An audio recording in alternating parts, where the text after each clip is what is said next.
اپنی بیویوں کو یہ بیان ضرور سنائیں، ہو سکتا ہے یہ نصیحتیں تمہاری بیویوں کے دل میں اتر جائیں اور وہ ان پر عمل کرنے لگیں اور اس کے ساتھ ساتھ تمہارا گھر جنت کا گہوارہ بن جائے۔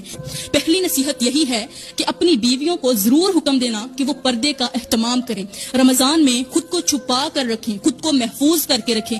دوسری نصیحت بیوی کو زبان کی حفاظت اور بد زبانی سے بچنے کی تلقین کرنا۔ اگر تمہاری بیوی رمضان میں بھی اپنی زبان کا غلط استعمال کر رہی ہے، اگر وہ دوسروں کی برائی میں وقت گزار رہی ہے، اگر وہ بے مقصد باتوں، غیبت، طنز اور جھوٹ میں لگی ہوئی ہے، تو جان لو کہ وہ روزہ رکھ کر بھی اپنا ہی نقصان کر رہی ہے۔ اللہ علیہ وآلہ وسلم نے فرمایا، جس نے جھوٹ اور غلط کام نہ چھوڑے تو اللہ کو اس کے بھوکا اور پیاسا رہنے کی کوئی ضرورت نہیں۔ تیسری نصیحت یہ کرنا کہ بیوی کو فضول خرچی اور بے برکتی سے بچنے کی تلقین کرنا۔ اگر تمہاری بیوی رمضان میں بھی فضول خرچی کر رہی ہے، اگر